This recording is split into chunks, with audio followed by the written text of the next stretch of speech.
And so I'm very glad to see so many different actors at the table today to really get to the nitty-gritty, to get to the mechanics of how we move forward with trust, to invest in the incredible movements that are driving transformative change all around the world.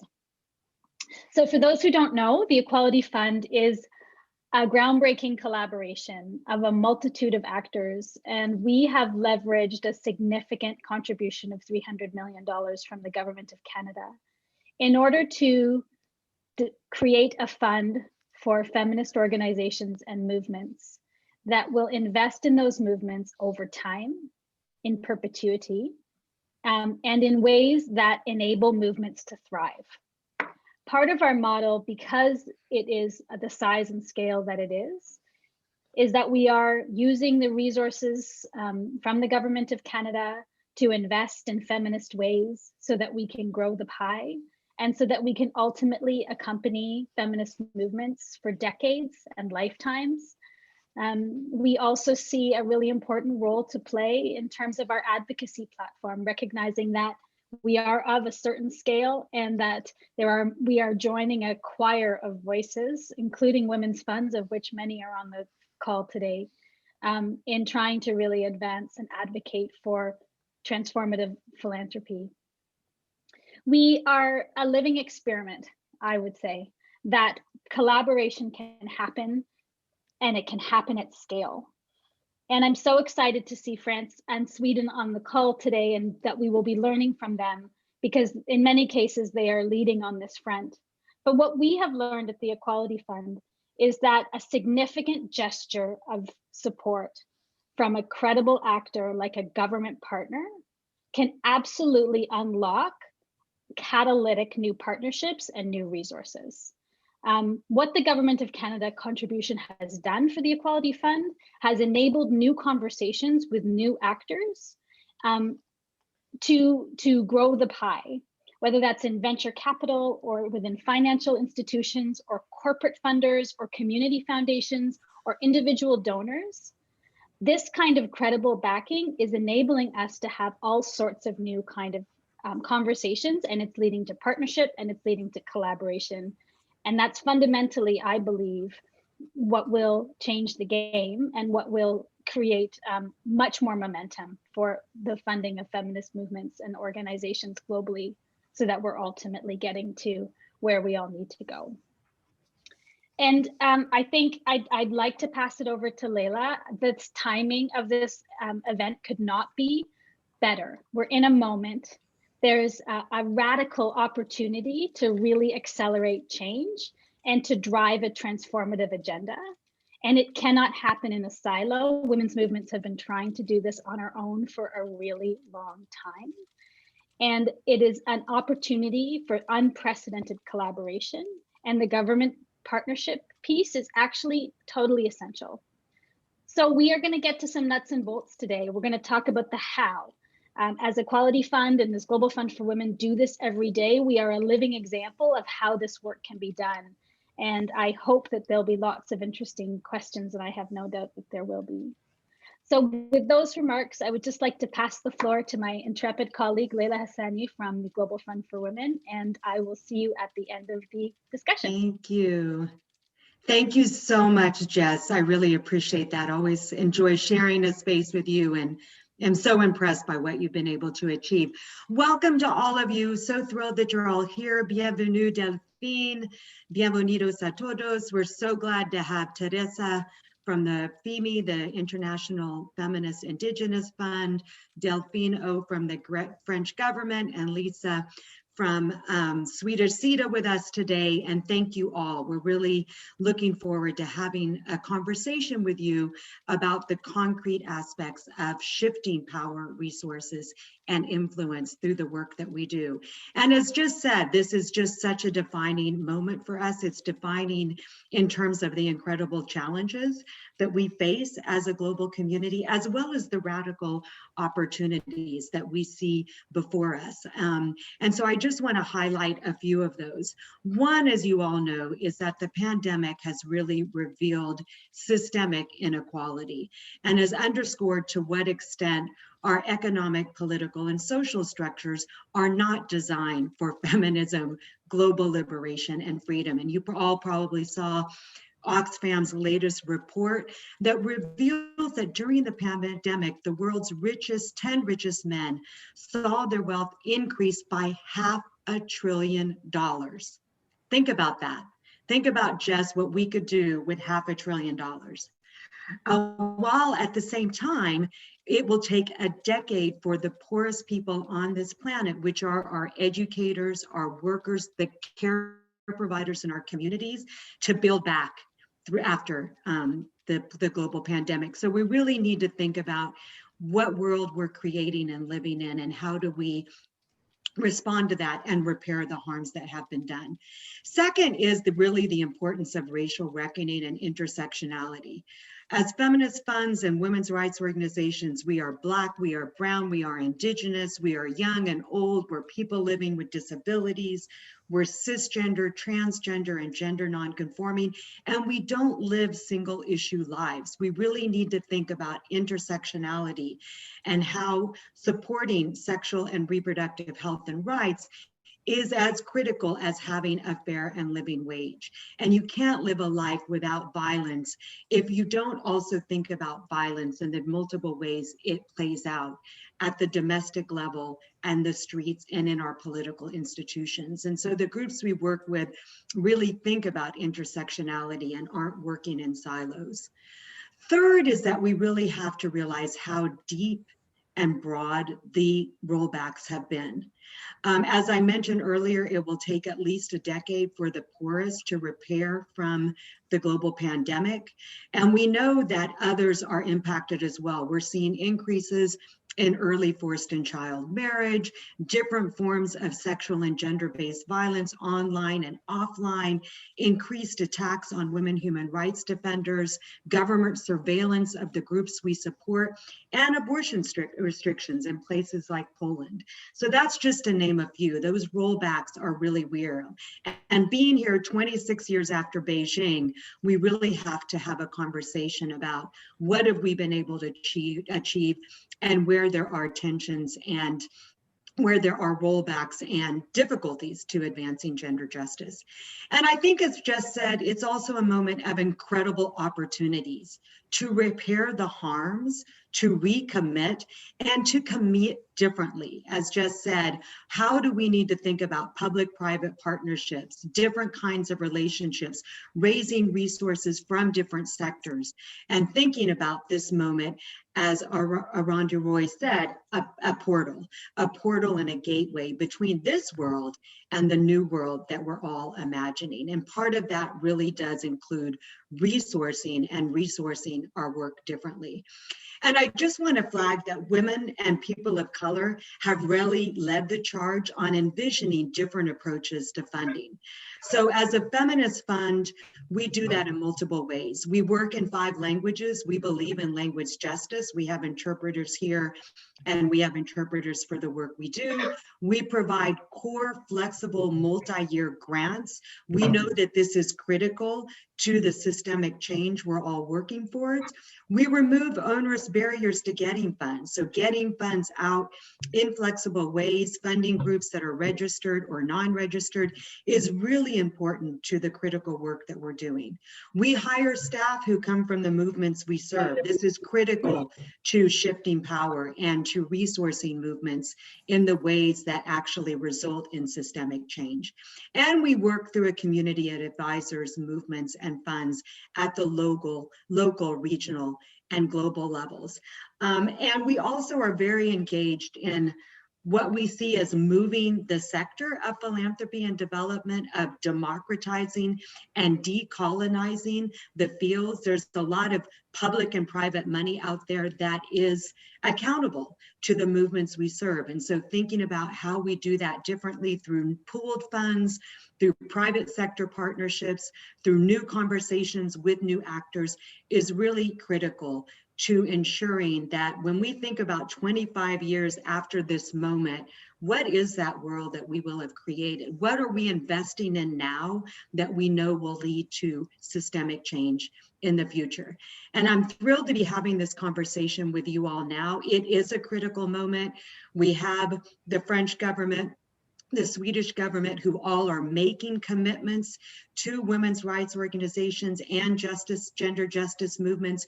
We are at a moment where we will be all engaged in the generation equality forums, where we're having conversations about where we're at, where we want to go, and the operations of how we get there. So very excited about having this conversation and wanting to welcome our fellow panelists.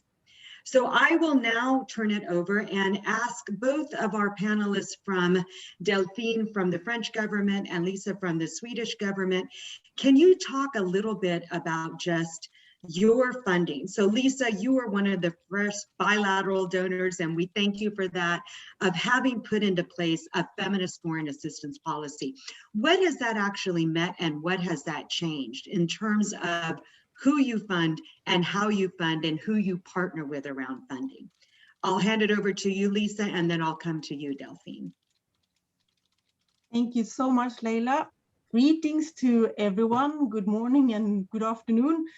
Thank you so much to Global Fund for Women and the Equality Fund for arranging this important discussion. I'm happy to say that Sweden is a proud partner of Global Fund for Women, and it's exciting to learn about Equality Fund and the early learnings. It's so important what you're doing. Sweden has a long-standing commitment for gender equality and women and girls' rights. We have a feminist government and a feminist foreign policy since 2014. Having a feminist government and a feminist foreign policy is important. It's important because it's a recognition of the fact that we have a long way to go. We all need to be feminists as long as the world is not gender equal, and there's a long way to go. With a feminist foreign policy, we have opportunities to influence, both through Swedish leadership being the share of OSCE this year or the share of EU in 2023, but of course also in our implementation of development cooperation. A feminist development cooperation is based on the recognition of power inequalities, recognition of legal discrimination as well as social norms that hold women and girls back, and the recognition of feminist organizations and funds and movements as key change makers. You were asking about before and after, Leila, and the before, it's a good track record. We have been good at the gender mainstreaming and integration, and today we have some 80% of all Swedish development cooperation have gender equality as a significant or principal objective. But I'm proud of the after, where we stand now. We have dedicated funding for global gender equality since 2018. That's a new funding stream for global partners. And we also see the level of funding to women's rights organizations through bilateral and regional strategies having the ambition to increase. The dedicated funding gives us opportunity to work with specifically strategic partners that can complement and have synergies with partners and programs that we fund through local and regional strategies. It's an opportunity to respond to the obvious funding gap for women's rights organizations. And it's an opportunity to learn together with strategic partners about effective normative dialogue and work and good ways of reaching grassroots organizations. Key principles for us is to support women's rights organizations in their own right, not as implementers of certain programs. It's also key for us to recognize the importance of movement building, partnerships, as I mentioned, the learning and finding new solutions together, a two-way relationship with respect for each other's priorities and time, based on trust, of course, and helping out with knowledge or opening the door for each other. I should mention then, what are the opportunities and challenges that come with this? Opportunities is, of course, that our new partnerships and it helps us and helps partner being more catalytic within SIDA. I think we can draw much upon the knowledge from global women's rights organizations, also when we try to increase funding to women's rights organization on the local level. And also, of course, learning. SIDA has some 700 staff, and we need to build our capacity. We're also learning together with partners that do research on the backlash and strategies to counter the backlash. It's an important process and something that we prioritize. Being a state authority also come with some restraints and challenges. It's well, we are accountable to Swedish taxpayer. We have strict regulations on what we can fund, how the internal capacity must look like. It can be cumbersome, but we want to use it also as an opportunity to go hand in hand with partners, to have an agreement on if capacity building is needed, and that we can do that together.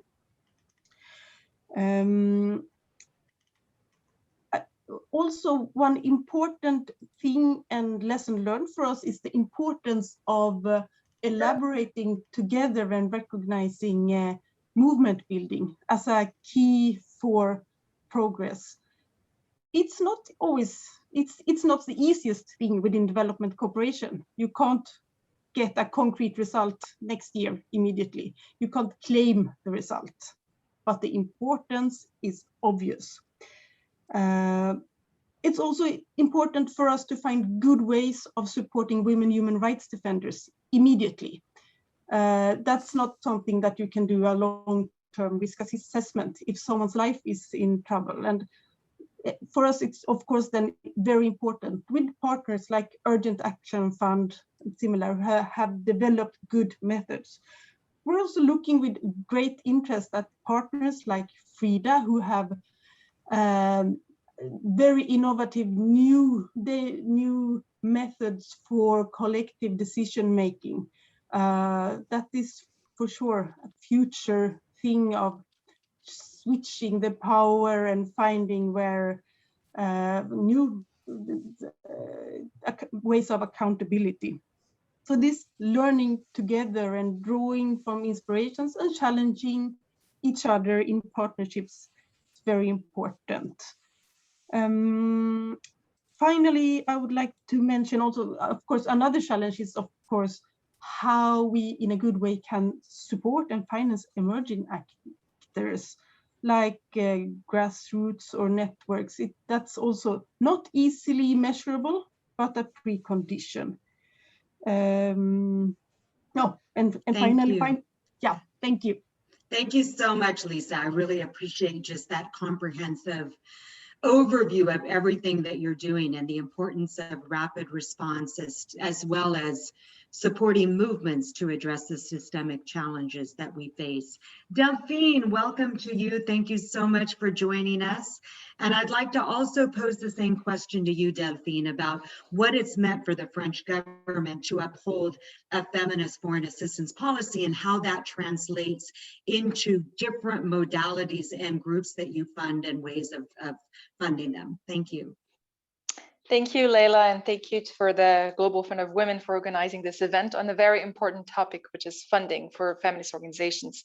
I think the question that you ask is very relevant. So what's the difference, before, after, especially because Sweden and France are among the 6 countries in the world that have adopted a feminist foreign policy or feminist diplomacy.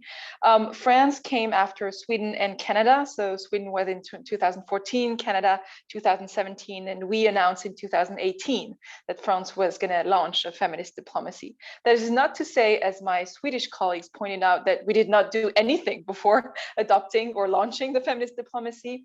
France has had for over 12 years a international strategy for gender equality, which at the beginning was only geared towards development issues, and then expanded over time to also security, environment, climate, and other issues. What was different once we launched officially the feminist diplomacy is that we had to come up with an important announcement showing how serious our commitment was. And interestingly, that important announcement made in 2018, and then again at the 2019 G7 presidency for France, was the creation, the launch of a specific fund for feminist organizations from the Global South. So of course, we have been funding through various channels, feminist organizations, either in consortiums or local organizations, through our embassies, and also through our multilateral aid and development assistance, these organizations for years. But it has been a long-standing demand from feminist organizations that we should have direct funding to them. And so in 2018, when the feminist diplomacy was announced, our Minister for Gender Equality, together with our Minister for Foreign Affairs, announced that we were going to create what is now the support fund for feminist organizations, which is co-piloted by the Ministry of Foreign Affairs and the French development agencies, the AFD, which you may know. And so the commitment for this fund is to the amount of 100 million euros over 3 years, 2020, 2021, and 2020, so the equivalent of 40 million euros per year. The fund will be targeted, and is already targeted, at local civil society organizations working on gender equality, women's rights and girls' rights, and gender issues. I must also note that the priority will be given to 65% of initiatives located in Africa, but because this is aligned with our sort of priority countries or priority targets for development assistance from France, which are based in Africa. And something we did also differently from before is that we decided to have 3 channels for this support fund. The sort of traditional channel, which usually goes through French feminist CSOs, who have expertise in women's and girls' rights, and who will partner with local CSOs from the Global South on different amounts. Then we added 2 new channels.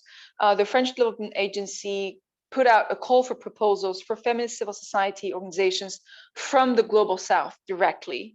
And the selected projects will have to be led by one or several organizations in consortia with varying budget envelopes to enable CSOs of different sizes to participate. This is something new. And then finally, the 3rd channel, which is not going through the development agency, but through our local embassies directly on the ground, is a funding mechanism that goes directly from our capital through our embassies. So our embassies are also entitled to choose some local NGOs, some civil society organizations that may be worthy or they need funding. And we see that we think that the embassies are the best placed in order to see on the ground in the field who are the most effective and the most also in need organizations on the ground. And so they also have an envelope every year that they can distribute based on different projects. What's also important to note is that we prioritize some issues, and because SRHR is such an important issue that is really the victim of so much backlash around the world from the Global North and the Global South. And because France is a champion of the coalition on SRHR for the Generation Equality Forum, we have decided in 2020 that the main issue that will get the funding in terms of feminist organizations working on this issue will be sexual and reproductive health and rights. For 2021, we're looking more at the nexus between climate and gender equality, which is also a very important issue. It doesn't mean that we're not covering other issues, but we decided very sort of intently to prioritize some issues depending on the urgency and the needs that are being expressed by civil society. So this is how our new support fund operates. It's kind of new in this field, and we're still waiting to see the first impact and the first, the consequences, but we'll have hopefully at the Generation Equality Forum, so at the end of this month in Mexico, and then at the end of June in Paris, we'll have the first results of the first projects that are being funded by the fund. And sorry for speaking so great. No, so thank you, quickly. Delphine. You covered a lot of information, and we're excited about learning more from the difference that this funding in the different buckets that you've described is making. So we look forward to learning more about that. I'd now like to pass it over to Teresa, who is the Executive Director of the International Indigenous Feminist Fund, and they are part of a collaborative supported by the Dutch government that's called Leading from the South, that is a pooled philanthropic fund that is managed by 4 feminist funds based in the Global South. And Teresa, we're just so thrilled to have you here. Supporting Indigenous groups is such a priority for the feminist movement, and we'd like to hear more from you, how this funding has impacted the work that you're able to do and what it's meant for you to be in a collaboration with other feminist funds. Go ahead, Teresa. Yes. Gracias, Leila, y a Global Fund, a Equality Fund, y me da muchísimo gusto también volver a encontrarme con Delphine y con Lisa, con quienes nos hemos estado encontrando en otros espacios en estas últimas semanas. Entusiasmada de escuchar estos compromisos del gobierno de Francia, del gobierno de Suecia que tiene una gran historia de trabajo con los pueblos indígenas, al menos en mi país, en Guatemala. Aportó muchísimo para los procesos de paz. Yo soy una de esas personas que viene de los procesos de movilización y de paz, así que gracias. Bueno, ¿qué nos ha permitido hacer? La verdad es que yo quiero empezar por decir que un impacto que tienen estas cooperaciones bilaterales es el reconocimiento del liderazgo de las mujeres indígenas y de nuestras capacidades. Pareciera algo no tan relevante, sin embargo, para nosotras, como sujetas de derechos, mujeres indígenas, esta lucha por el reconocimiento ha sido de muchos años, y confiar en un fondo como el nuestro de mujeres indígenas para administrar los recursos es un acto de confianza y de reconocimiento de nuestros derechos y de nuestras capacidades. Así que quiero partir de esto. Por muchos años a las mujeres indígenas y hasta ahora pues se nos ha visto como beneficiarias y seguimos siendo, y sin embargo esta experiencia de administrar los recursos, de facilitar los recursos para las hermanas indígenas, para nosotras es también una experiencia de empoderamiento, de liderazgo. Otra oportunidad que nos ha dado este camino de alianza con la cooperación bilateral es el de ir incorporando en la práctica nuestros conocimientos, nuestros saberes como mujeres indígenas, saberes ancestrales, también propias metodologías, propia forma de ver el mundo en la administración y la facilitación de los recursos.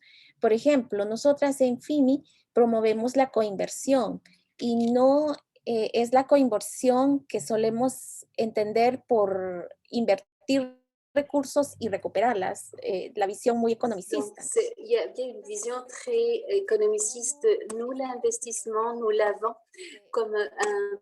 Recursos, nosotras aportamos también recursos que son experiencias, conocimientos, las comunidades indígenas, las mujeres en lo local aportan sus distintos idiomas, aportan su espiritualidad, etc. Entonces, pensamos en procesos, no en proyectos. Y en esos procesos, todas colaboramos para un fin y un objetivo común. Y esta ha sido también para nosotras una oportunidad de aportar esta metodología y esta visión. También la concepción de los recursos más allá de recursos financieros, sino que nosotras tratamos de promover la interconexión, llevar procesos circulares, en donde es importante el acceso a los recursos, al empoderamiento económico, pero también es importante el fortalecimiento del liderazgo, la investigación para la acción, es importante la incidencia, la participación política, la eliminación de la violencia, y este enfoque complementario lo hemos podido llevar adelante por estas oportunidades de recursos que hemos tenido. Nos ha facilitado la concertación entre nosotras mismas como mujeres indígenas. En nuestro caso, como FIMI, somos una plataforma, un mecanismo global.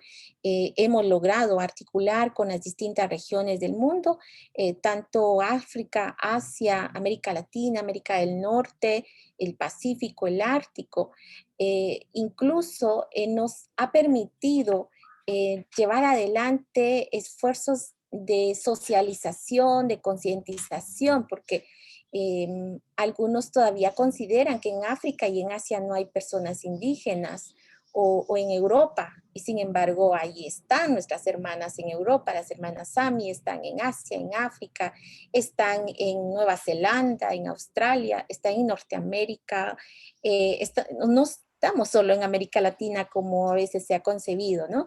Y así que estos recursos también nos ha permitido abrir como esa mirada a la existencia nuestra como pueblos indígenas en otras regiones. Nos ha facilitado esta concertación y el fortalecimiento de nuestro movimiento y también la concertación con otros movimientos. Tenemos un brazo en el movimiento feminista o los movimientos feministas, pero también el movimiento de pueblos indígenas, porque somos un ser integrado en este caso. Creo que también es importante resaltar cómo esta contribución no se limita solo a lo financiero. Nosotras hemos promovido también procesos de incidencia en la Comisión Jurídica de la Mujer, en el Foro de Pueblos Indígenas de las Naciones Unidas. Ahora estamos empujando la recomendación general de la CEDAW para las mujeres indígenas y las niñas. Y estos estados aliados que tienen una política internacional para la igualdad de género también se convierten en nuestros aliados principales para empujar estas agendas a nivel político, a nivel de decisiones, y que las podamos transformar en políticas nacionales, en programas, en planes, pero principalmente que podamos transformar la distribución de los recursos y los presupuestos a nivel nacional. Definitivamente nos ha fortalecido institucionalmente, nos ha fortalecido en capacidades técnicas, administrativas, organizativas, lo cual no se queda solo en FIMI, sino que esto también nos lleva a fortalecer las organizaciones a nivel local. Hemos ampliado nuestra cobertura, hemos podido incluir a mujeres indígenas con discapacidad, jóvenes y otras identidades. ¿Qué no hemos podido lograr todavía? Creo que es importante traerlo a la mesa porque en este camino estamos juntas. El reto más grande que tenemos es llegar a las organizaciones locales y poder establecer esas alianzas a nivel local por muchas razones, pero voy a citar algunas. La desigualdad y la falta de oportunidades que hay a nivel local nos limita. El acceso a la tecnología, a la información, la diversidad de idiomas que hay a nivel local en los pueblos indígenas no es un problema, sin embargo es un reto grande que nosotras tenemos que invertir en ello. Entonces, trabajar con pueblos indígenas, comunidades indígenas a nivel local requiere políticas, procedimientos y recursos específicos, porque no están en las mismas condiciones en las que están las organizaciones a nivel urbano, a nivel nacional o a nivel internacional. Y ahí es donde yo quiero invitar a que sigamos conversando sobre cómo construir estos nuevos mecanismos y metodologías de trabajo. Me alegra muchísimo lo que decía Delfín en relación a los recursos a través de las embajadas, pero también está este reto a nivel nacional, que las embajadas muchas veces se quedan en el nivel urbano, capitalino, y no a lo local. Entonces, por ahí necesitamos seguir trabajando y creo que es donde está uno de los grandes retos que tenemos conjuntamente, porque esta causa es de todas y de todos. Por ahí me quedo, Leila. Podemos seguir después complementando, respondiendo preguntas. Gracias, Teresa. Thank you so much. Really appreciate just your focus on process and not projects, and really thinking about what we mean by grassroots and local levels, and your emphasis on different ways of giving, that it's not just resources, it's not just a philanthropic model from outside, but it is actually mutual aid, mutual support, how Indigenous communities and others have formed different ways of collaborating, of sharing, and taking care of our natural resources, which is so critical to the moment we're in. So I'd like to just pose one more question to each of you with just short 1 to 2 minute responses, and then we'll open it up to the panelists. So I'll begin with you, Delphine. You spoke a lot about the changes that have been made, and we really appreciate what the French government has done. Can you say a little bit more about projecting now into the future? What different ways of collaboration, what different forms of partnership are needed to really address the systemic nature of gender inequality and systemic oppression? What are your ideas for what we need to move this forward into the future?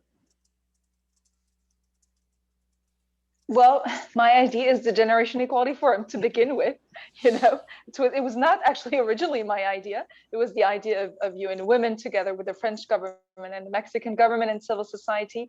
I mean, I'm saying this in the format of a joke, but it's actually a very innovative format. It's the first time ever since the Beijing conference that we are having an international conference, a huge international gathering on gender equality, you know, meant to both take stock of the past 25 years, but also create a new impulse, a new dynamic, a new momentum for the next 5, 10, 25 years.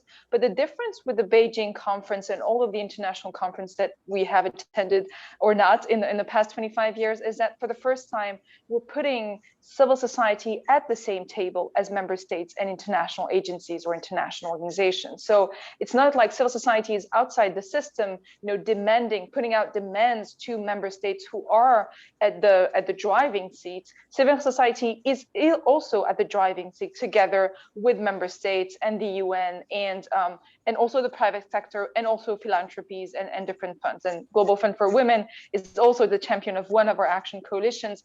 And it's a method, it's a strategy, it's a process we're really experimenting, which has its own challenges because, as you would imagine, civil society does not see eye to eye all the time with the UN or with the government.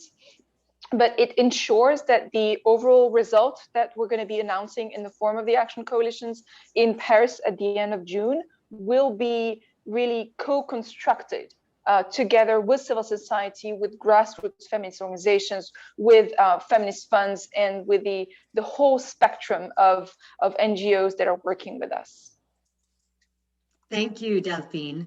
So I'll pass over to you, Lisa, with the same question basically, but also if you could address the issue of what you see as the accountability mechanisms for these new forms of partnership that are so important to the ways the action coalitions are working. Lisa?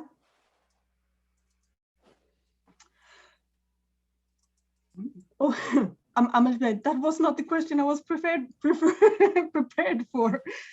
But I totally very much agree with Ambassador O, of course, that the Gender Equality Forum is so important for bringing stakeholders together and really to listen at women and girls that are there and to make sure that we together recognize also the multiple discrimination that is the reality for women and girls from different groups. I think it's especially important that the action coalitions result in really strong commitments. It's important work the weeks ahead, and it's very much up to everyone involved to move from talk the talk to walk the talk. It's about, of course, financial commitments and about committing to work and learn together.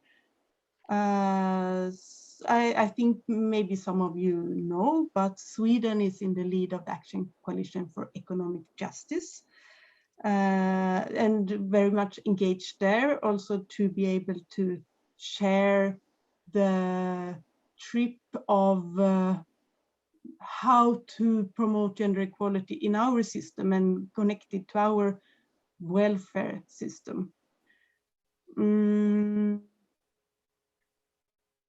Yes. Maybe Leila, what else do you want me to respond to? No, but that's super helpful. And if there's other things you want to talk about, Lisa, in terms of just new forms of collaboration, what you're seeing on the Action Coalition, what commitments Sweden will be making that are new and different, that would be great. Yeah, no, I think maybe what's important to mention in this context is also, of course, relating to what we see in the situation of the pandemic, how the progress we thought we had 1 year ago is now being lost day by day. How the pandemic clearly exposed obvious inequalities and increase power and income gaps. And something I'm sure everyone here are jointly distressed by, how we see increased level of violence and more difficult conditions for women human rights defenders in this situation. We have learned a lot during this year also about the importance of listening carefully to our partners, because we recognize that the most important information about what's happening on the ground comes from our partners. Of course, it's the grassroots organizations that can report on how the pandemic really affects them. And we have to listen to that to learn to do the right things, to be able to be a responsible donor and partner. I think also important to, in this situation, because I want to stay with how the pandemic influenced us, because it's important, changed our strategies a little bit, because it made it so obvious that core support is the key. That we, of course, need to be flexible, and that core support is the best way of cooperating if possible. Also, it's been distressing, but it's been encouraging to see how partners, strong organizations and funds did have the systems in place to respond. It's impressive. Thank you, Lisa. Thank you so much. I appreciate that, and really the focus on core funding, on thinking about how we really address many of the rollbacks that have taken place. Teresa, I'd like to pass it over to you to also, what advice do you have and what are you hoping to see out of the generation equality and the new commitments that governments and private sector are making to ensure that grassroots Indigenous and feminist movements and organizations are supported in ways that most align with the systemic change that they're working to achieve? Teresa?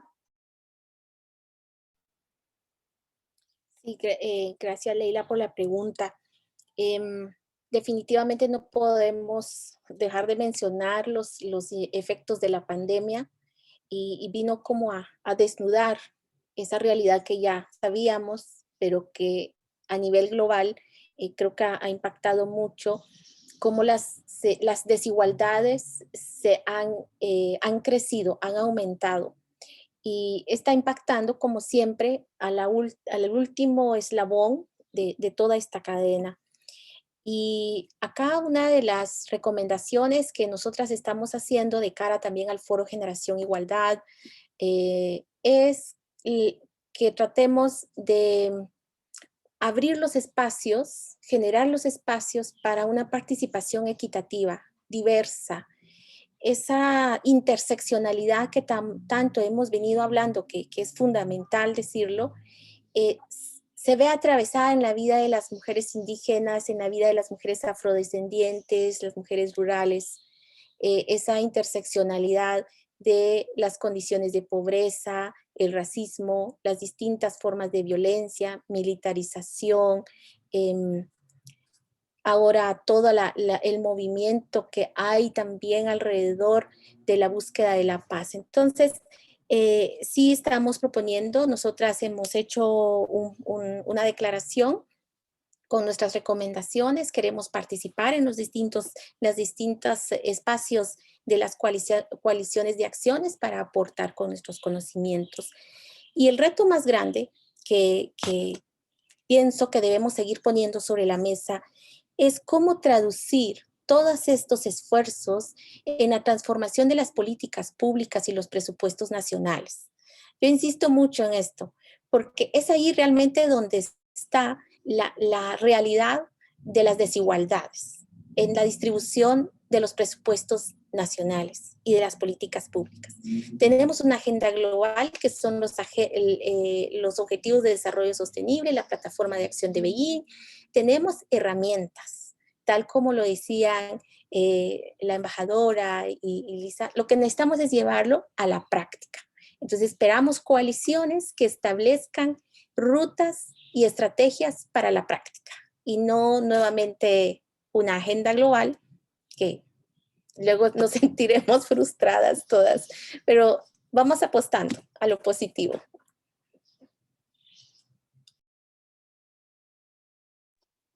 Thank you so much, Teresa. I'd like to just raise a question, and thank you again for pointing to intersectionality and how we think concretely about national budgets and accountability mechanisms. One of the things that we're seeing across the globe is real backlash against civil society actors, against women's human rights defenders. You pointed that out, Lisa, when you spoke. Can Lisa, you and Delphine just talk about what is being done? What strategies or approaches through diplomacy, through funding, through your influence that you have as government actors to really hold state actors and others responsible for some of the backlash? We're having increased difficulty getting funds in, supporting civil society actors, women's human rights defenders are under attack. So can you say a little bit more about what strategies you're seeing being used to ensure that people are not under attack and that the groups we're funding are getting the resources and support as civil society actors from their governments? Thanks. Delphine, I'll start with you. Sure. I mean, we unfortunately don't have a magic wand. We would love to, and there's just so much that a single government can do when another government decides to either withdraw funding, like the US with the global gag rule under the Trump administration, but not just the US. We know also of Brazil, of Poland, of many other countries that are not only withdrawing funds, but also like attacking their own women's rights defenders and also attacking progressive language in UN resolutions. And that's something that France has been very adamant to fight for in the UN circles, either in Geneva or in New York, is to really defend just a language that we all agreed on in Beijing 25 or 26 years ago, which is now under attack from countries like Russia, from the previous US administration or other countries. In terms of doing more to defend women's rights defenders and compensate for funding withdrawn to feminist organizations, well, I just said that sometimes we need to step up when in areas, where we're not active before. And so, for instance, in terms of SRHR, France has been traditionally very vocal in terms of advocacy, in terms of lobbying, in terms of defending language for SRHR in any kind of UN resolution and in different circles, also at the Human Rights Council in Geneva. But we need to increase our funding, and that's what we intend to do with the Generation Equality Forum and the Action Coalition on SRHR, because we know, because of the global gag rule and other countries, other conservative governments, that funding has been withdrawn from local feminist organizations that work on providing contraceptive services, access to safe abortion, and so on and so on. And I also wanted to give a heads up to salute the She Decides movement, which was launched actually not by France but by countries like Sweden and Canada and Netherlands in the follow-up to the announcement of the expansion of the global gag rule by the Trump administration, and which has really, I think, taken traction and momentum around the world. And France has also joined this She Decides movement to advocate for safe and legal abortion across the world. Yeah, thank you for that. Again, so much to be done to repair so much of the harm that's been done around many issues, SRHR being one of the key ones. Lisa, can you also address the question how the Swedish government is stepping up, given the attacks that we're seeing across the globe? Yes. Support to the SRHR agenda has been a long-standing priority from the Swedish side, trying now over the years to find strategies to work in relation to the gag rule and so on. That, of course, also needs to go hand in hand with the broader democratic systems. There is the Swedish government has a drive for democracy, supporting the strong structures of democratic structures, but also with a very clear focus on civil society as a precondition as partners. And that goes, of course, on global level and global partners, but very important, just as Delphine mentioned, the work on country level, where the Swedish embassies are fully engaged in pursuing the feminist foreign policy, the drive for democracy, and so on, in close partnership with local partners. That is where it happens. And we do have funding. We have funding through bilateral strategies in some 40 countries, and we have funding through global strategies. Gender equality in general and support for democracy and women human rights is an integrated part in most strategies. It is a priority, and we're learning by doing right now. I mentioned before our partnership with Urgent Action Fund, who do have specific capacity and methods to reach women and women's organizations at risk, maybe sometimes with financial support for an evacuation, or maybe a little bit more long-term to build a fence in front of the window. We need to recognize that is important to keep women and girls and organizations alive, to keep on working. But I would also like to come back to the important thing Delphine mentioned. It's not one easy solution. I think we also need all of us to keep in mind that there is not one magic thing to do. We also have to keep up the good old work with gender mainstreaming, gender integration. It's not extremely fashionable to say right now, but it's so important. It's a precondition, building the structures, so working and supporting with good available education also for girls, seeing that education for girls, it's not an option if there's not a toilet and in the school building. Easy things it can look like, but it's so necessary and a precondition.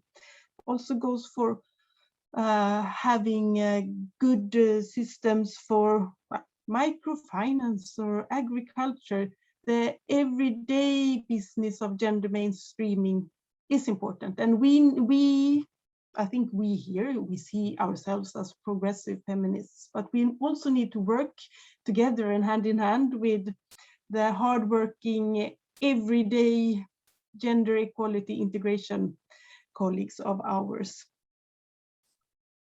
So yeah, Thank you. Not one solution, but many different things we can do together.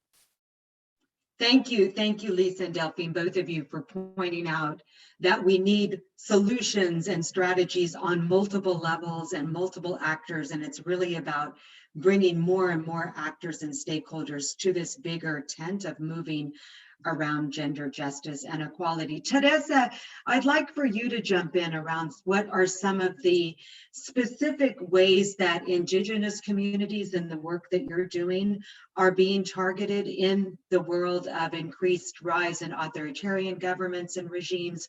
We know that Indigenous communities are often fighting for climate justice and defending your land.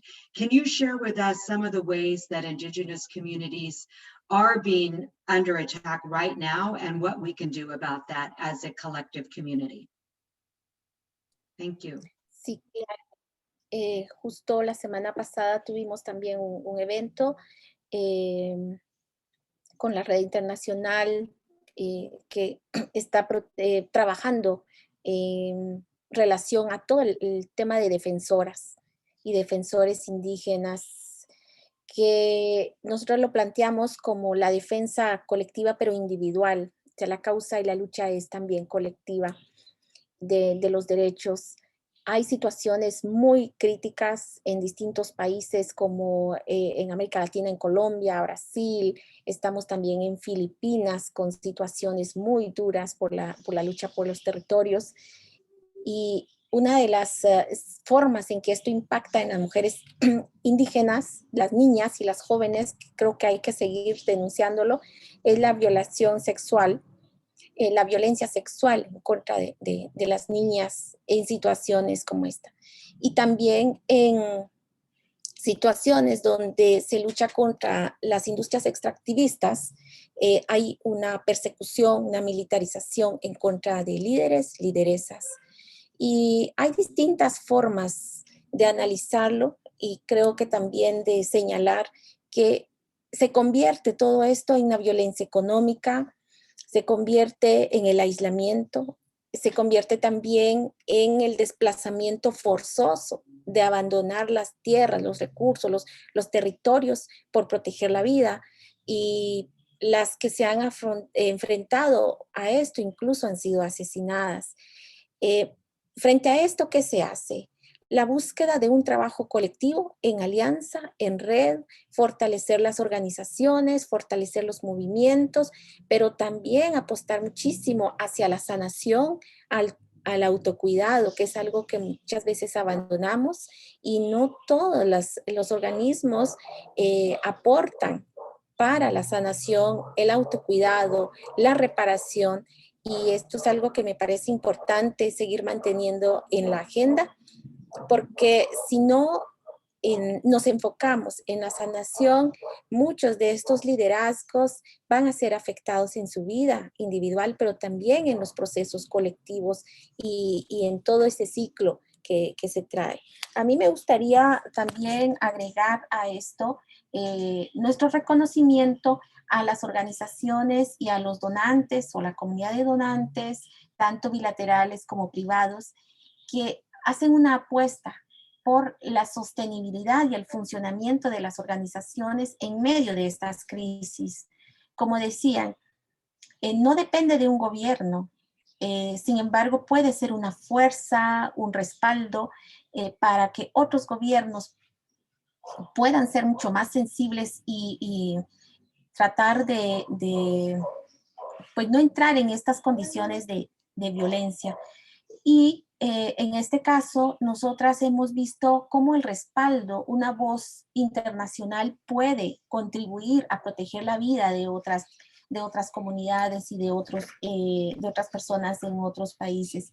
Y ahí ha sido fundamental que cuando suceda estas situaciones no se retire el financiamiento a las organizaciones, sino se busque la forma de seguir colaborando y dándole sostenimiento. Hemos tenido casos en que países, por situaciones de guerra, por políticas, no permiten el financiamiento a las organizaciones de sociedad civil, organizaciones de pueblos indígenas. ¿Qué hemos hecho? Hemos hecho alianzas con redes que están cercanas y que pueden ir y venir y poder facilitarle los recursos a las organizaciones, no dejar de aportarles para su funcionamiento y sostenibilidad. Y por eso es que yo quiero reconocer cuando la comunidad de donantes no ha retirado sus recursos en situaciones como estas. Lo otro que me parece fundamental de mencionar acá es cómo establecemos redes entre nosotras y establecer coaliciones. Nosotras hemos tenido una muy bonita experiencia con liderando desde el sur 4 fondos que somos partes de esta experiencia, como es el Fondo de África, Desarrollo de África, el Fondo de Asia, Fondo de Mujeres del Sur y FIMI. ¿Qué nos ha podido llevar adelante? La confianza mutua, el respeto, el reconocimiento de nuestras capacidades, de dónde está nuestra fortaleza y ahí nosotras hacer fuerza. Y sentimos que hemos sido mucho más fuertes, hemos aprendido muchísimo mutuamente y hemos dedicado también tiempo a lo que nosotros le hemos llamado la estrategia de Linking and Learning o la articulación y el aprendizaje mutuo. Y acá quiero invitar también a que podamos apostar a esos recursos para esta articulación y establecimiento de alianzas. Creo que uno de los vacíos que a veces hemos encontrado es que cuando se dan los recursos son para actividades de implementación. No siempre se apuesta al funcionamiento y al fortalecimiento, y eso es importante, muy importante para poder mantenernos a lo largo de los años y de los procesos. Como decían, esto no es una varita mágica que se transforma de un día para otro. Esto nos ha llevado décadas y nos va a llevar décadas. Entonces, sí tenemos que invertir en el funcionamiento, en el fortalecimiento, en la sostenibilidad. Tenemos que pensar en crear fondos de reserva para momentos de crisis, como lo que sucedió el año pasado en la pandemia, bueno, sigue vigente, pero otras crisis quizá menos relevantes porque pareciera que pasa solo en una región u otra, pero son crisis que las mujeres estamos viviendo, los pueblos estamos viviendo y que no nos permite alcanzar la igualdad. Esto sería mi invitación para que sigamos pensando en estrategias conjuntas para que podamos hacer sostenible la agenda, pero sobre todo los cambios, las transformaciones que sean sostenibles en el tiempo. Gracias, Leila. Thank you so much, Teresa. So many important words of wisdom in terms of really looking at our values of trust and respect and taking the time to develop collaborative work, which is so hard. And I think your point about the infrastructure, organizational and movement resilience work is so important. It's not just about funding for grants for women's funds, but it's much more about how we think about this strength as an ecosystem and a community. I also just want to value what you said about healing justice, that this work is inherently political, it's hard, and we need to engage in collective care and healing justice as a political act, not as something that's just secondary, but it's something that is core to the work that we do. So thank you so much. I see that there is a question. So I'll start with a question that came through to me directly. How can international donors ensure that even when bilateral arrangements are being made, that there is a seat for local organizations at the table to ensure that they're getting money directly instead of just money coming from government entities? So Delphine and Lisa, I'll let you address that question, and then there's another question in the chat that I'll bring up afterwards. Delphine, you want to answer first? Yeah, sorry, Leila, can you rephrase the question? I'm not sure I got the So in terms of when you are making a bilateral relationship with another government, how do you ensure, or when you're funding multilateral institutions, how do you ensure that money actually gets to the local level and that local organizations have decision-making about how the money is resourced and spent? Well, it's hard. Yeah, it's not hard, in the usual. Yeah, it's not in the usual process and methods of funding mechanisms, both at the bilateral level and at the multilateral level. So, for instance, when we decide to increase our funding for a UN agency, such as UN Women or UNFPA or UNICEF, which in turn are going to maybe fund local organizations, we don't reach the lower level, of course, of local organizations. So it's really hard in terms of our relationship between a government and a UN agency. In terms of bilaterally, well, again, the support for feminist organization is a first for the French government. We've never done this before, having also local civil society organizations sitting at the table. But I do hope that it will be creating a momentum. It's harder when you're in the context of a bilateral relationship, official relationship between one government and the other one, because it might also be the government from the other country in the global south that does not necessarily want to have the local grassroots organizations sitting at the table, and that's not something that we can impose as the donor government from the West. So I think the most efficient way is not to go through bilateral or multilateral frameworks, but actually to create these standalone funds, such as the one that we just created, or the Equality Fund by Canada, or the Netherlands also has funds and so on, which allows you to sort of circumvene the official tracks and have your own track. Yes, we're all about feminist funds, Delphine, and there are a lot of modalities. We are part of Prospera, a network of 44 feminist funds that work at the national, regional, and global levels, and we can get resources directly to grassroots organizations, and often funds are led by members from those organizations and movements. So thank you for that, Delphine. Lisa, do you want to answer the question as well? Yes, of course. I think my answer is quite similar to the one of Delphine. It's maybe two different answers a little bit. When it comes to bilateral cooperation in between Sweden and one country, that is set out by a row of objectives decided by the government, and almost always in most of our bilateral development cooperation, support to cooperation with civil society, including women's rights organization, is part of the strategy. It's very seldom it would be only support to the government structures. That's also part of the feminist foreign policy, to include women's rights organization in important conversations.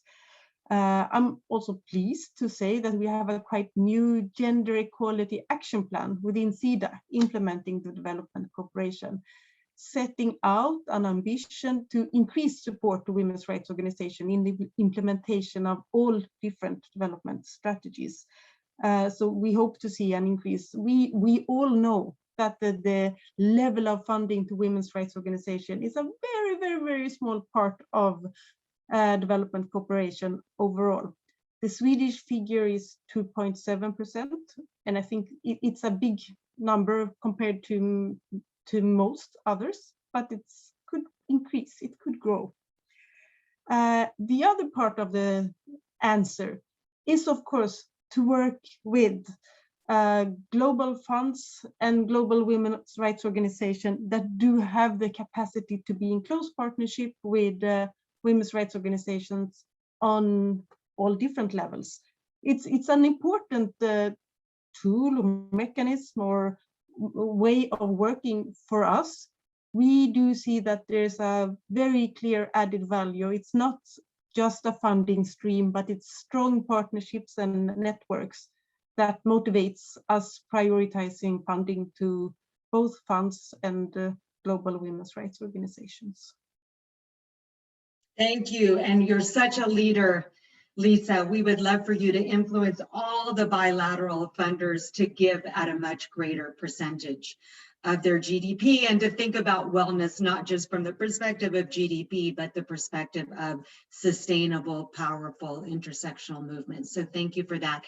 Teresa, can I ask you, and then I'll be turning it over shortly to Jess to close. Can you say a little bit about just how you feel that local concerns and Indigenous priorities are influencing donor strategies, and this point about how donors are deciding on what they're funding and the strategies that they will support, and how we make sure that local organizations that are most impacted by systemic oppression and know the solutions to change in their communities are actually the decision makers, or at least the influencers around how donors are developing their strategies.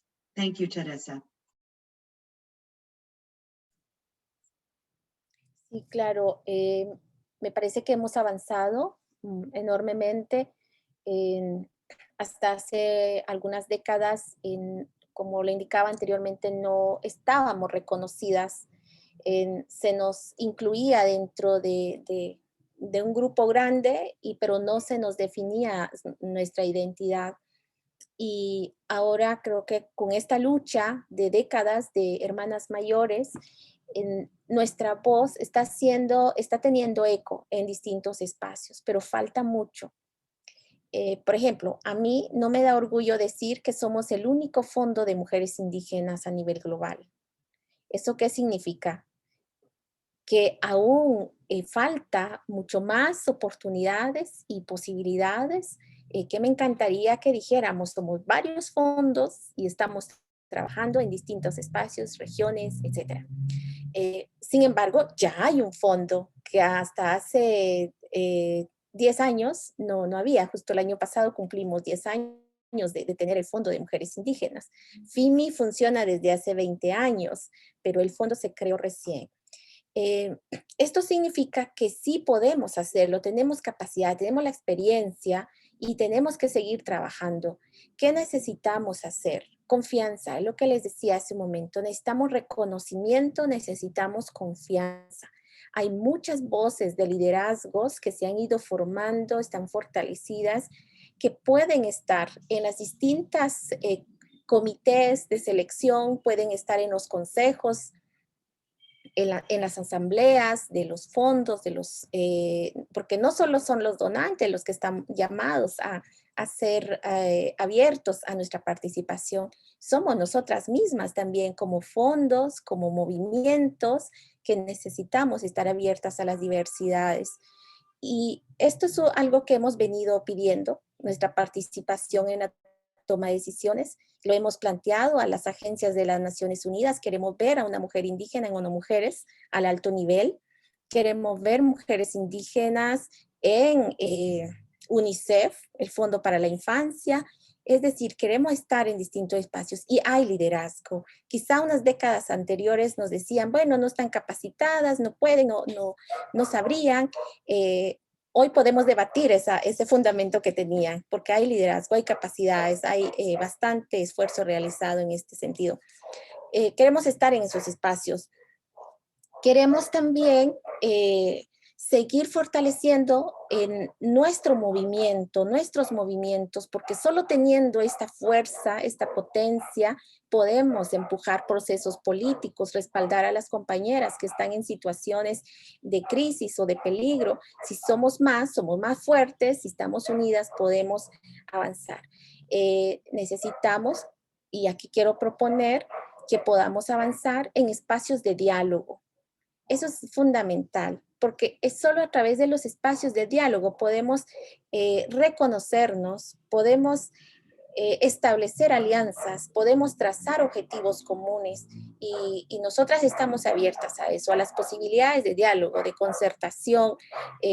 Tenemos ya ejemplos donde podemos decir que estableciendo el diálogo, estableciendo respeto, solidaridad, podemos ser mucho más fuertes y esa es la invitación. Me encanta. De hecho, estamos en diálogo con SIDA, con las hermanas de esto y estamos contentas porque están conociendo lo que hacemos. Nosotras también conocemos esto mismo, conocer de Francia en este momento para mí fue fundamental porque digo, ya esto podemos nosotras informar a las hermanas indígenas en sus países, podemos establecer una alianza para que en los países donde Francia tenga embajadas, las mujeres indígenas puedan conocer las oportunidades también y establecer alianzas para empujar agenda política, pero también agenda económica y de acceso al financiamiento.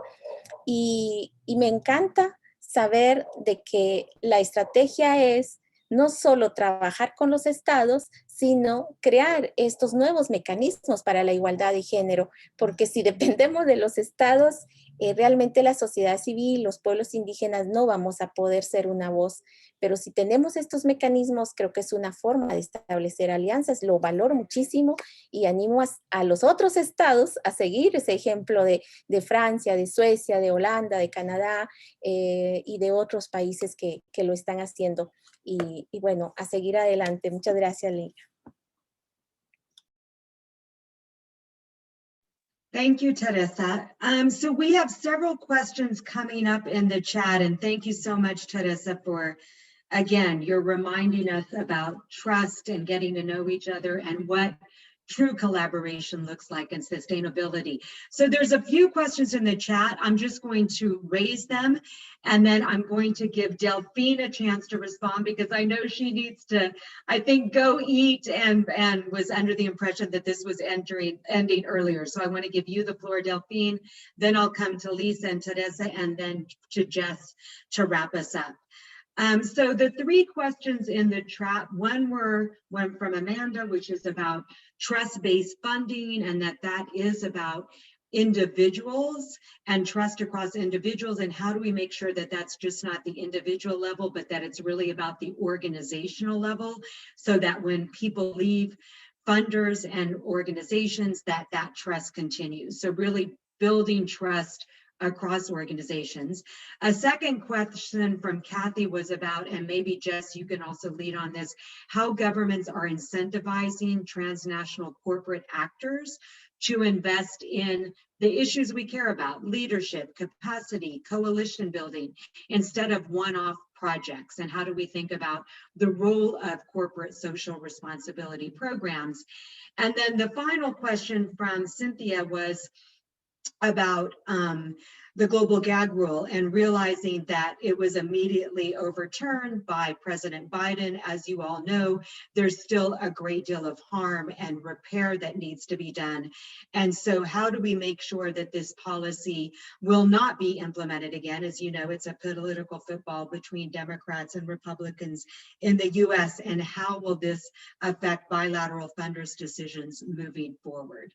So if you want to just address one of those or all of them, just quickly, Delphine, and then I'll come to Lisa, Teresa, and Jess. I'll ask you to wrap up. Thank you, and merci beaucoup, Delphine. Thank you, Leila, and sorry about this. It's getting a bit late in Paris here. So yeah, I want to address the second question. So how do governments engage corporations, either national or transnational corporations, to be sure they also invest in gender equality in the long term? It's a good question. So traditionally, it has not, the French government and the French Ministry of Foreign Affairs have not seen that as their own responsibility, but it's something that we initiated in the process of the Generation Equality Forum, precisely because the private sector and philanthropies are standalone actors and stakeholders within the action coalitions. And so we started engaging, and by engaging especially French multinationals, which are famous, such as BNP or L'Oréal or Accor, like in different areas and sectors, we realized they're already doing a lot in terms of funding gender equality, which they have been doing for a while, but separately from the governmental track. And what we try to do with the Generation Equality Forum is actually to bring them into the fold, because again, traditionally they do their own thing on a separate track, and we do our own thing, and then philanthropies do their own thing. And this is a very new process for us to be working and sitting at the same table. And this was also very new for them to be sitting at the same table as CSOs, because usually, they, participate in international conferences such as the Forum or the COP or the Paris Peace Forum or other big international conferences.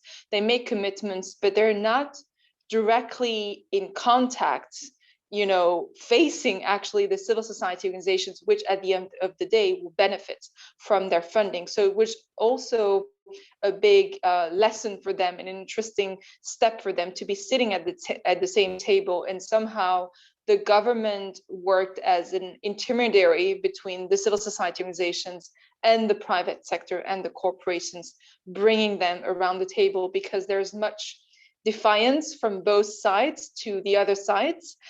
There's a lot of misunderstandings and misgivings from one to the other. So it's interesting that for once the government worked as a sort of a middleman between, or middlewoman between, these two kind of stakeholders. Middle woman, middle person, yes, absolutely. And it really matters. Who is at the table makes a difference in terms of the conversations that are had and the food that is served. So thank you for that, Delphine. Feel free to jump off, and we really appreciate you joining us. Lisa. Thank you. Bye, everybody. Yeah, au revoir. Lisa, would you like to jump in? Yes, thank you. Very good questions, all of them. I will give a little go at it.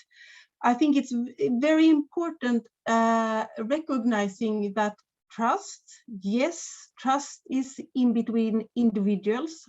Results are achieved when individuals recognize each other and dare to be frank and open and share information.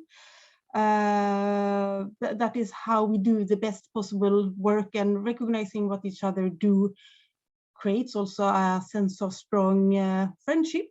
but the relationship that is about funding is also a legal agreement relationship, and that is very clearly about organizations. It's not dependent on individuals.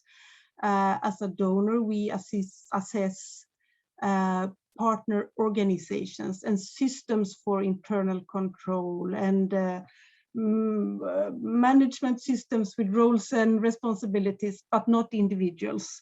And that is also a way of ensuring and trying to contribute to sustainability, because we all want funds and women's rights organizations and civil society organizations that are sustainable for many, many years. And great, important individuals will move in and out of different organizations, clearly. And I think part of the trust that we need to have is, of course, explaining as a donor why we need to assess and look into systems and follow up, and yeah, be clear with that. I'll try also to touch very swiftly on how we can start building back from the global gag rule. It's excellent work, we can move on, but I agree, a great deal of harm done. I think now during CSW, important work is going on every day in the political negotiation. It's about keep on protecting the language and the progress we still have. All of us are part of it. It is about transformative work with gender equality. It's not about family's right or something like that. But it's also, of course, as I mentioned before, to make sure we build strong systems of supporting women and girls, and it's about comprehensive sexual education. It's about education and school systems. It's about health systems that do have a background in a feminist analysis, knowing what to do to meet a woman in every part of the life cycle. It's also part of the solution. Thank you. Thank you so much, Lisa, for that and for your participation. Cheres, I'll pass it over to you, and then I'll come to you, Jess. Ya, me parece importante comentar sobre esta pregunta de la confianza en lo individual y la sostenibilidad de los procesos. Yo quiero valorar esos liderazgos que generan confianza, pero lo que quiero pedir es que ese liderazgo y esa confianza se traslade en procesos colectivos e institucionalizados. Ahí es donde a veces nos equivocamos y nos volvemos como egoístas de decir, bueno, el contacto es mío, yo lo logré, es mi idea y nos individualizamos. ¿Por qué?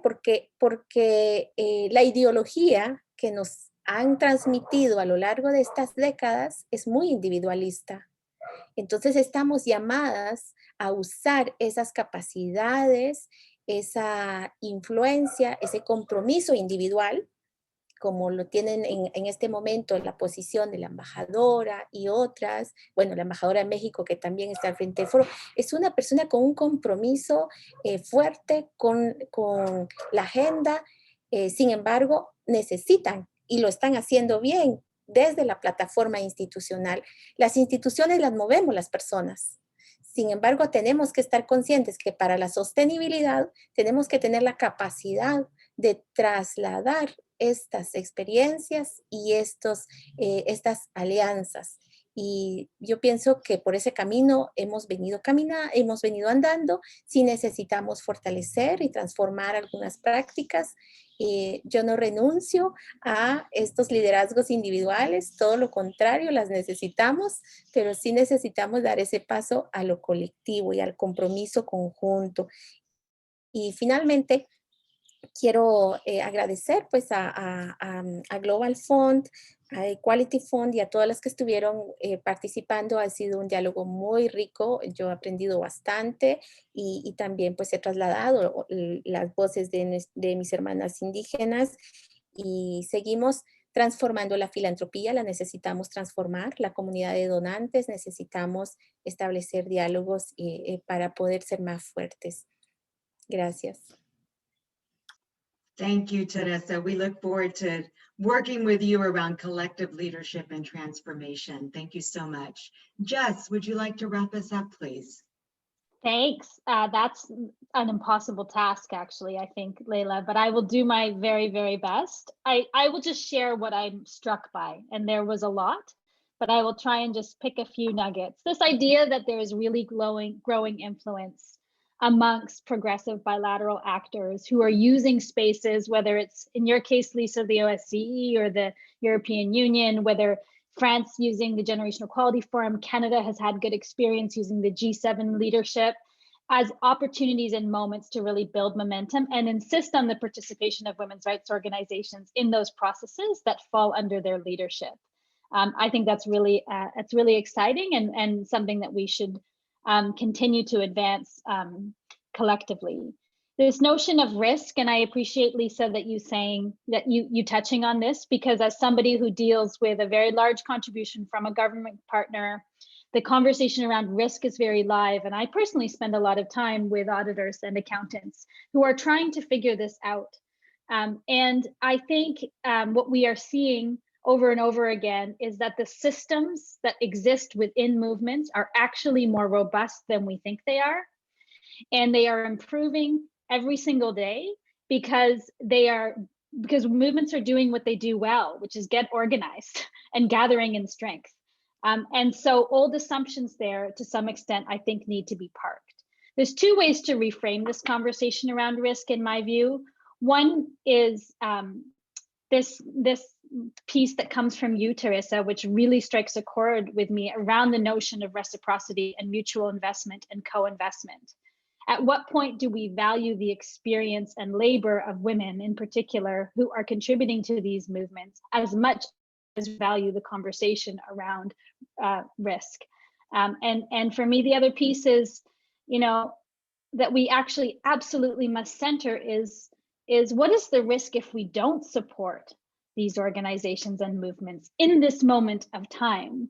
Because we are absolutely at a crossroads, and I think we're all here and energized by this moment. I come from a small organization originally that was founded on the back of the last Beijing process. Two women went and participated in this process, came back and founded Canada's only global fund for women that supported thousands of organizations in hundreds of countries around the world. And so I'm partial to the opportunity that potentially sits within this process. And I believe that it will be better informed by a diversity of actors and a multiplicity of feminist movements globally. And I'd like to applaud the French government for insisting on that, on that being the case.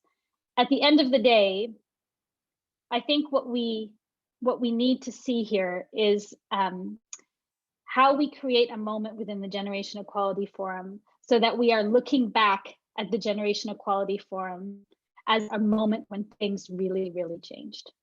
This transformative, pivotal, catalytic opportunity where real advancements were made, where folks were using their power and levering up, whether through government or philanthropic institutions or feminist organizations, and working in new ways so that 25 years from now, we're having a very, very different conversation.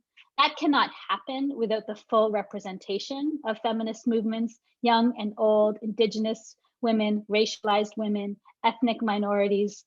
And that will also be a different cocktail from what we saw 25 years ago, and will be essential for us to really create some transformative impacts. I just perhaps close on something that I heard from you, Teresa, which is that as we heard a lot about leadership today, but this idea that the act of trust is a recognition of our capacity to lead. And I think that that's a really important frame to end this session on. because ultimately trust in leadership is what it's going to take for us to get through this together. So thank you very much. Thank you so much, Jess, for those wise words and beautiful closing. And thank you all so much. Again, Teresa, Lisa, Delphine has jumped off. Thank you for being our panelists and for engaging all of us in this provocative and interesting and I think really thoughtful conversation. And thank you, Jess, for always being a partner. So appreciate being in this space and many others with you. So thank you all for attending and joining, and we really appreciate just having this time together. Thank you.